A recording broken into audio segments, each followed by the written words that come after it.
ओम नमो भगवते वासुदेवाय नमः। आज हम श्री सत्यनारायण व्रत कथा के बारे में जानेंगे। पूजन विधि, पूजन सामग्री और उनकी व्रत कथा। सबसे पहले श्री सत्यनारायण व्रत कथा पूर्णिमा व संक्रांति के दिन शाम के समय स्नादि से निवृत्त होकर करनी चाहिए। पूर्व की ओर मुख करके पूजा स्थान में आसन पर बैठकर श्रद्धा पूर्वक गणेश, गौरी, वरुण, विष्णु आदि देवताओं का ध्यान करके पूजन करें। वह संकल्प करें कि मैं सत्यनारायण स्वामी का पूजन करूंगी या करूंगा, श्रवण करूंगा। कथा पुष्प हाथ में लेकर सत्यनारायण भगवान का ध्यान करके योग्य पवित्र पुष्प, धूप, नैवेद्य आदि अर्पित कर स्तुति करें। हे भगवान, मैं श्रद्धापूर्वक फल, जल आदि सामग्री आपको अर्पण कर बारंबार नमस्कार करता हूँ। कृपया अपने भक्त द्वारा की गई आराधना स्वीकार करें। इसके बाद भगवान की कथा का श्रवण करें या पढ़ें। पूजन सामग्री में केले के खंभे, पंचपल्लव, कलश, पंचरत्न, चावल, कपूर, धूप, पुष्पों से बने माला, श्रीफल, ऋतुफल, अंग वस्त्र, नैवेद्य के अलावा आम के पत्ते, यज्ञोपवीत वस्त्र, गुलाब फूल, घी का दीपक, तुलसी दल, पान, पंचामृत, केसर, बंधनवार चौकी, ये सब सामग्रियों से तैयार करें। उसके बाद श्री सत्यनारायण व्रत कथा आरंभ करें। व्यास जी ने कहा, एक समय नैमिषारण्य तीर्थ में शौनकादिक 88,000 ऋषियों ने पुराण वेदता में श्री सूत जी से पूछा, हे सूत जी, इस कलयुग में वेद विद्या रहित मानवों को ईश्वर भक्ति किस प्रकार मिलेगी, उनका उद्धार कैसे होगा और उनके मनोवांछित फल कैसे मिलेंगे। ऐसे मनोरथ पूर्ण करने वाली कथा सुनने की हमारी प्रबल इच्छा है। सर्वशास्त्र कहते श्री सूत जी बोले, हे वैष्णव के पूज्य, आप सभी मानव जाति के हित की बात पूछिए। अतः आप सबके अनुरोध पर मैं उस श्रेष्ठ व्रत को अवश्य कहूँगा या कहूँगी जिसे नारद जी से एक समय श्री लक्ष्मी नारायण भगवान जी से पूछा था। अतः लक्ष्मीपति श्री विष्णु जी भगवान ने मुनि श्रेष्ठ को नारद जी को बताया था। उस कथा को मैं तुम सबसे कहूँगा, अतः ध्यान से सुनो। मुनिनाथ सुनो, यह सत्य का सब काल ही सोई महासुखदायी, भवताप हरे और मनोरथ पूर्ण करे, सुख संपत्ति की अधिकाई, अति संकट में दुख दूर करे, सब ठौर कठोर में होत सहाई, भगवान महात्म है, इसमें अपना कलमे फल और जनाई। किसी समय योगीराज नारद जी दूसरों की हित की इच्छा के सभी लोगों का भ्रमण करते हुए मृत्यु लोक में पहुँचे। यहाँ अनेक योनियों में जन्मे प्रायः सभी मनुष्यों को अपने कार्यों के अनुसार दुख से पीड़ित होकर उन्होंने विचार किया कि कौन सा यत्न करने के पश्चात इस प्राणियों को दुखों का अंत हो सकेगा। ऐसा मन में विचार कर श्री नारद जी विष्णुधाम पहुँचे।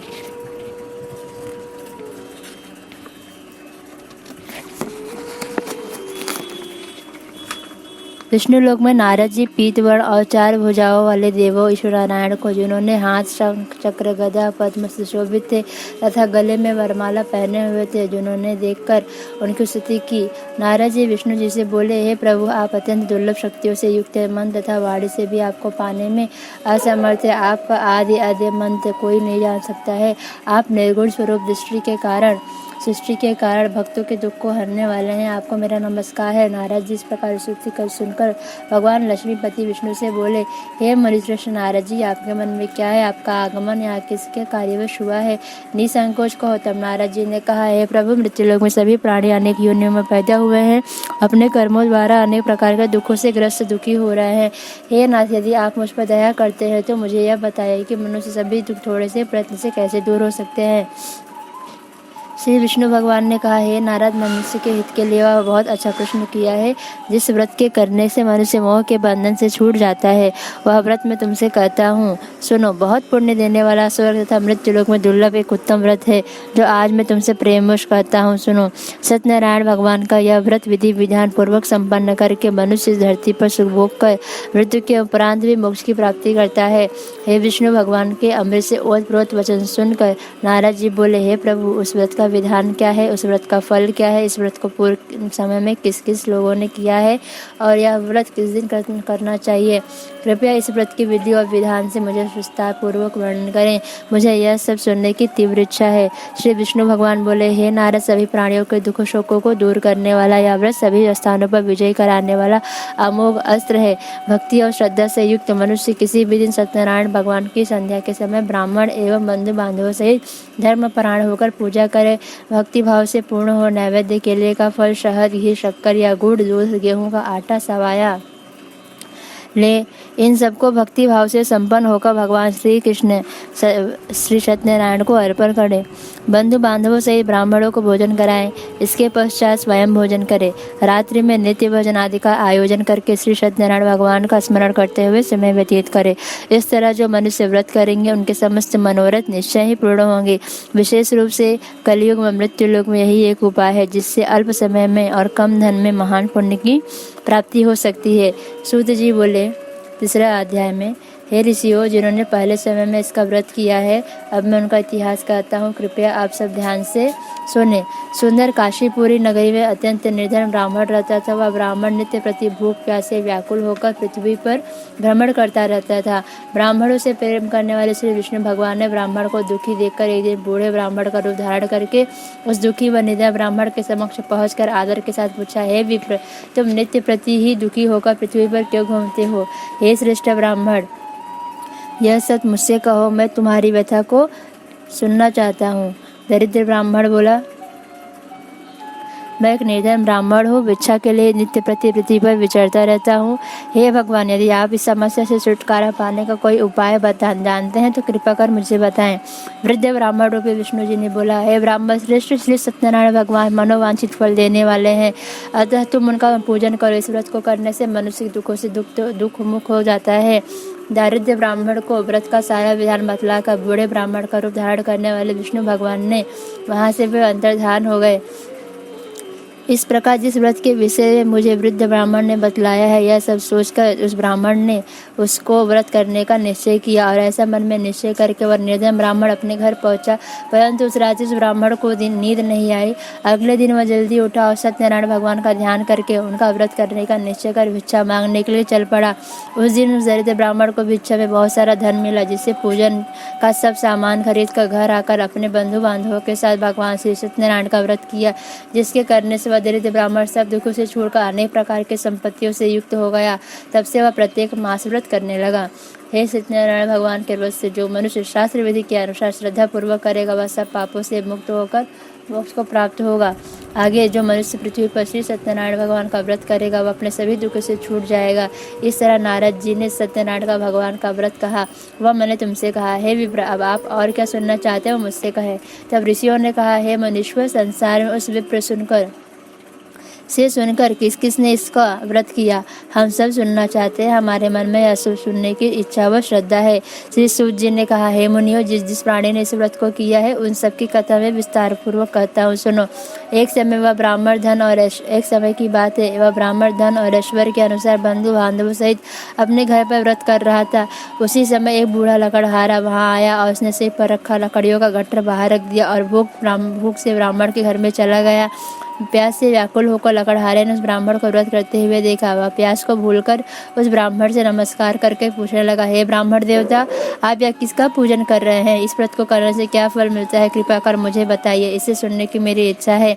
ब्राह्मण उस वृद्ध लकड़हारे से बोला, हे भाई, यह सब मनोकामनाओं को पूर्ण करने वाला श्री सत्यनारायण भगवान का व्रत है। इनकी कृपा से मेरे घर में धन धान्य और सुख समृद्धि की वृद्धि हुई है। ब्राह्मण से श्री सत्यनारायण भगवान के व्रत के विषय में जानकर वह लकड़हारा बहुत प्रसन्न हुआ। भगवान चरणा मितले प्रसाद ग्रहण के पश्चात भोजन करके वह अपना घर पहुंचा। अगले दिन लकड़हारे ने अपने मन में संकल्प किया कि आज नगर में लकड़ी बेचने पर जो धन मिलेगा उसी से मैं भगवान श्री सत्यनारायण जी का उत्तम व्रत विधि पूर्वक करूँगा। ऐसा मन में विचार करके वह लकड़हारा लकड़ियों का गट्ठर अपने सिर पर रखकर जिस नगर में धनवान लोग रहते थे उस नगर में गया। उसे उस दिन लकड़ियों के दाम पहले दिन से चौगुने मिले। तब वह बूढ़ा लकड़हारा अति प्रसन्न होकर पके केले की फली, शक्कर, शहद, दूध, घी, दही, गेहूं का चूर्ण और इत्यादि सामान श्री सत्यनारायण के व्रत के हेतु अपने घर पर लेकर आया। वह अपने बंधु बांधवों को बुलाकर विधि विधान के साथ भगवान का पूजन और व्रत किया। इस व्रत के प्रभाव से वह बूढ़ा लकड़हारा धन, पुत्र आदि से युक्त होकर संसार के समस्त सुख भोग कर अंत में वैकुंठ धाम को चला गया। बोलो श्री सत्यनारायण भगवान की जय। चौथा अध्याय में कहा है, श्री सूत जी ने बोला, हे श्रेष्ठ मुनियों, अब आगे की एक कथा सुनता हूँ। पूर्व काल में उल्कामुख नामक एक महान बुद्धिमान राजा राज्य करता था। वह सत्य वक्ता था, जितेंद्रिय था और प्रतिदिन देवस्थान पर जाकर गरीबों को धन देकर उनके कष्टों को दूर करता था। उसकी पत्नी कमल व समान के मुख वाली सती साध्वी थी। भद्रशिला नदी तट के उन्होंने श्री सत्यनारायण भगवान का व्रत किया। वहाँ उस समय साधु नाम का एक वैश्य व्यापारी आया। उसके पास व्यापार हेतु बहुत सा धन था। वह वैश्य नाव को किनारे पर ठहरा कर राजा के पास आया। राजा को व्रत करते हुए देखकर विनयशील वाणी से बोला, हे भक्ति युक्त चित्त से आप ये किसका पूजन कर रहे हैं? मेरी सुनने की इच्छा है, कृपया आप मुझे सविस्तार बताइए। महाराज उल्कामुख ने कहा, हे साधु वैश्य, मैं अपने बंधु बांधवों के साथ पुत्र की प्राप्ति हेतु सर्वशक्ति संपन्न महान शक्तिशाली सत्यनारायण भगवान का व्रत व पूजन कर रहा हूँ। राजा के भक्ति युक्त वचनों को सुनकर साधु नामक वैश्य ने आदर से कहा, हे राजन, मुझे भी इस व्रत का संपूर्ण विधान समझाइए। मैं अपने कथनानुसार इस व्रत को अवश्य करूंगा। हे संतानहीन, मुझे पूर्ण विश्वास है इस व्रत के प्रभाव से मुझे भी संतान की प्राप्ति होगी। राजा से व्रत का सब विधान जानकर व्यापार निवृत्त होकर वह वैश्य व्यापारी आनंद कर अपने घर पहुंचा। उस वैश्य ने अपनी पत्नी लीलावती से संतान देने वाले उस व्रत को संपूर्ण विधान कर सुनाया और स्वयं प्रण किया कि जब मेरे संतान होगी तब मैं इस व्रत को करूंगा। एक दिन उसकी पत्नी लीलावती आनंदित हो सांसारिक धर्म में प्रवृत्त होकर श्री सत्यनारायण भगवान की कृपा से गर्भवती हुई। 10वें महीने में से सुंदर कन्या को जन्म दिया। दिनों दिन वह कन्या से पढ़ने लगी कि शुक्ल पक्ष का चंद्रमा बढ़ता है। कन्या का नाम कलावती रखा गया। तब एक दिन लीलावती ने मीठे शब्दों में अपने पति को स्मरण कराया, हे नाथ, आपने जो भगवान का व्रत करने का संकल्प किया था आप उसे पूरा कीजिए। साधु वैश्य ने कहा, हे प्रिय, मैं कन्या के विवाह पर इस व्रत को करूंगा। इस प्रकार अपनी पत्नी को आश्वासन देकर साधु वैश्य अपने व्यापार को करने के लिए दूसरे नगर को चला गया। कलावती पितृगृह में वृद्धि को प्राप्ति हुई। एक दिन साधुओं ने जब अपने पुत्री को नगर में सखियों के साथ खेलते हुए देखा तो एक दूत को बुलाकर कहा, हे दूत, हमारी पुत्री हेतु कोई सुयोग्य वर का तलाश करके लाओ। उसकी आज्ञा सुनकर दूत के कंचन नगर पहुंचा और देखभाल का वैश्य की पुत्री एक सुयोग्य सुशील वाणिक पुत्र के साथ खोज कर ले आया और वह सुयोग्य वर को देखकर वैश्य ने अपने बंधु बांधवों सहित प्रसन्न चित्त मुद्रा में अपनी पुत्री का विवाह उस वाणिक पुत्र के साथ कर दिया।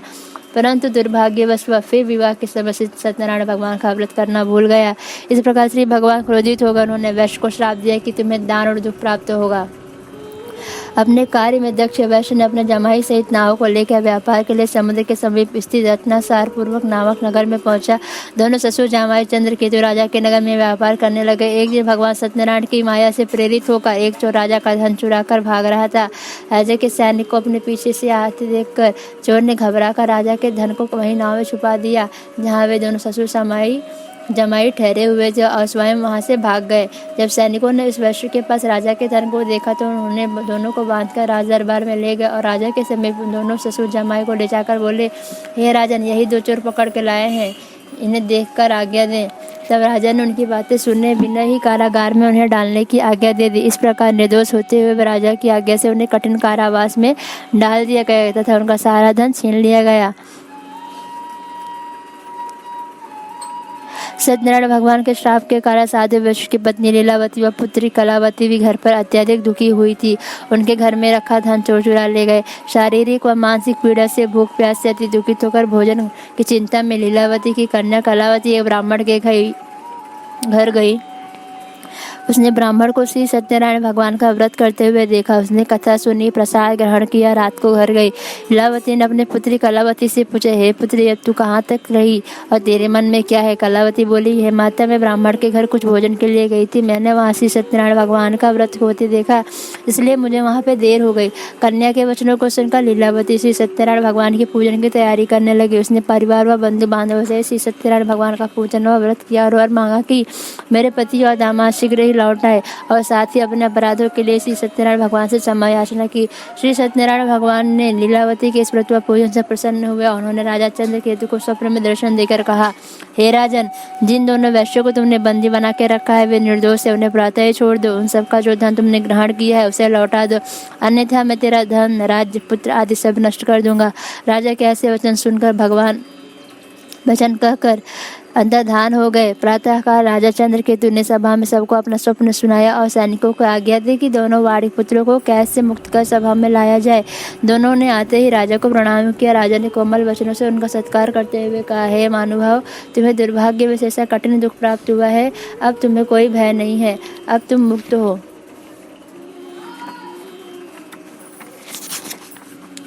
ऐसा कहकर राजा ने उन्हें नए नए वस्त्र आभूषण पहनाए। उनको जितना भी धन लिया था उनका दूना धन लौटाकर आदर के साथ विदा किया। दोनों वैश्य अपने घर को चल दिए।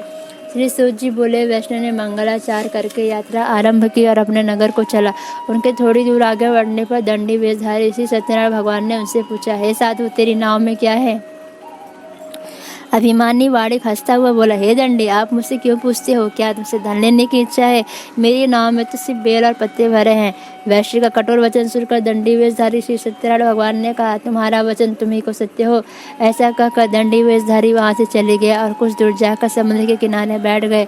दंडी महाराज के जाने के पश्चात वैश्य ने नित्य क्रिया से प्रवृत्त होकर नाव को ऊंची उठा देखकर अचंभा किया तथा नाव में बेल पत्ते आदि देकर मूर्छित होकर जमीन पर गिर पड़ा। मूर्छा खुलने पर शोक प्रकट करने लगा। तब उसके जमाई ने कहा, आप शोक न करो, यह दंडी महाराज का श्राप है, अतः आपके शरण में चलना चाहिए, तब हमारी मनोकामना पूर्ण होगी। जमाई के वचन सुनकर वैश्य दंडी महाराज के पास पहुंचा। अत्यंत भक्ति भाव से प्रणाम करके बोला, मैंने जो आपसे असत्य वचन कहे थे उनके लिए मैं क्षमा प्रार्थी हूँ। ऐसा कहकर वह बहुत दुखी होकर रोने लगा। तब दंडी भगवान बोले, हे वाड़िक पुत्र, तुझे मेरे श्राप से बार बार दुख प्राप्त हुआ है। तू मेरी पूजा से विमुख हुआ है। वैश्य ने कहा, हे भगवान, आपकी माया से ब्रह्मा आदि देवता भी नहीं जान पाते हैं, तो मैं अज्ञानी भला कैसे जान सकता हूँ?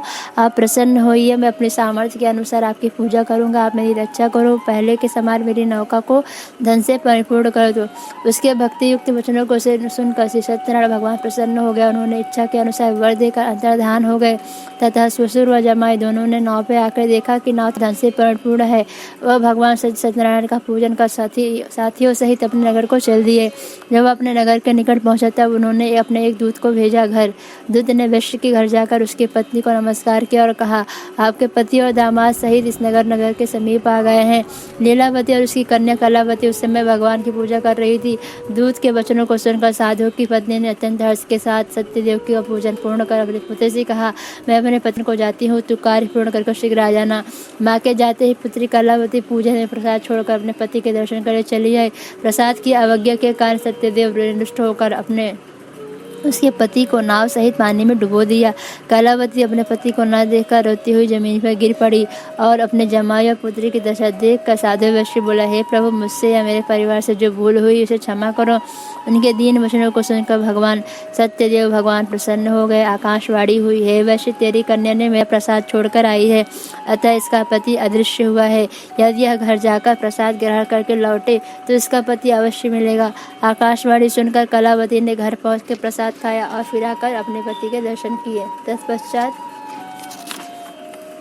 वैश्य ने वही बंधु बांधवों सहित भगवान सत्यनारायण का विधि पूर्वक पूजन किया और वह इस लोक का सुख भोग कर अंत में स्वर्गलोक को गया। श्री सूत जी ने कहा, हे ऋषियों, मैं एक और भी कथा कहता हूँ, सुनो। प्रजा पालन में लीन तुंगध्वज नाम का एक राजा था। उन्होंने भगवान सत्यनारायण का देव प्रसाद त्याग कर बहुत दुख पाया था। एक समय राजा वन में पशुओं को चराकर मारकर बड़े के वृक्ष के नीचे आया था। वहां उसने बालों के भक्तिभाव से बंधुओं सहित सत्यनारायण जी का पूजन करते देखा। राजा अहंकारवश वहां नहीं गया और न ही प्रसाद खाया। प्रसाद त्याग कर अपने नगर को गया और उसने वहां सब कुछ नष्ट पाया। वह समझ गया कि यह सब भगवान सत्यनारायण ने ही किया है। तब वह उसी स्थान पर गया और ग्वालों के संग विधि पूर्वक पूजन का प्रसाद खाया और सत्यनारायण की कृपा से सब कुछ पहले जैसा ही पाया और मरने पर स्वर्गलोक को गया। जो मनुष्य इस परम दुर्लभ व्रत को करेगा वह श्री सत्यनारायण भगवान की कृपा से धन धान्य की प्राप्ति होगी। निर्धन, धनी और बंदी बंधन से मुक्त होकर निर्भय हो जाता है। जो इस सत्यनारायण भगवान की कथा को श्रवण करता है और पूर्ण करता है, संतानहीन को संतानहीन प्राप्त होती है। सब मनोज पूर्ण होकर अंत में वैकुंठ को प्राप्त हो जाता है। जिन्होंने पहले इस व्रत को किया था और उनके दूसरे जन्म की कथा सुनिए। शतानंद नामक वृद्ध ब्राह्मण ने सुदामा के रूप में जन्म लेकर श्री कृष्ण की भक्ति की, मोक्ष प्राप्त किया। उल्कामुख नाम के महाराज ने राजा दशरथ बने और श्रीरंगनाथ का पूजन कर वैकुंठ को प्राप्त हुए। साधु नाम के वैष्णव धर्मात्मा व सत्य प्रतिज्ञ राजा मोरध्वज बनकर अपने पुत्र को आर्य से चीर कर मोक्ष प्राप्त किया। महाराज तुंगध्वज स्वयंभू मनु हुए। उन्होंने बहुत से लोगों को भगवान की भक्ति में लीन करके मोक्ष प्राप्त किया। लकड़हारा भी अगले जन्म में गुह नामक निषाद राजा हुआ, जिन्होंने भगवान राम के चरणों की सेवा करके मोक्ष प्राप्त किया। इति श्री सत्यनारायण व्रत कथा संपूर्ण। बोलो सत्यनारायण भगवान की जय।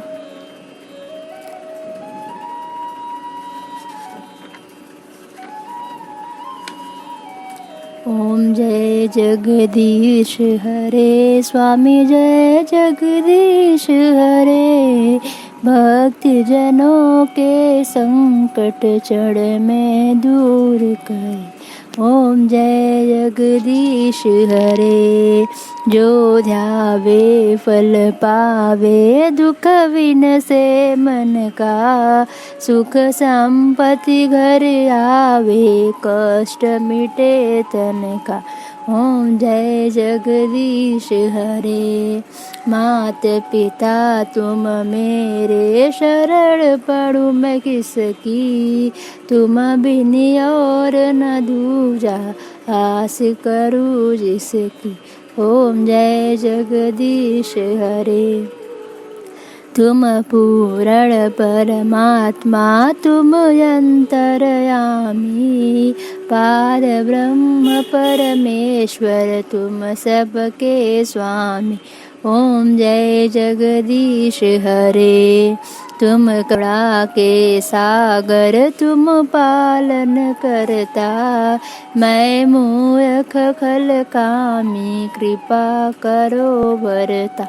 ओम जय जगदीश हरे। तुम हो एक अगोचर सबके प्राणपति। किस विध मिलूं दया मैं तुमको मैं कुमति। ओम जय जगदीश हरे। दीन बंधु दुख हरता ठाकुर तुम मेरे। करुणा हस्त बढ़ाओ द्वार पड़ा तेरे। ओम जय जगदीश हरे। विषय विकार मिटाओ पाप हरो देवा। श्रद्धा भक्ति बढ़ाओ संतन की सेवा। ओम जय जगदीश हरे। स्वामी जय जगदीश हरे। बोलो विष्णु भगवान की जय। शंकर भगवान की जय। गणपति बप्पा मोरया।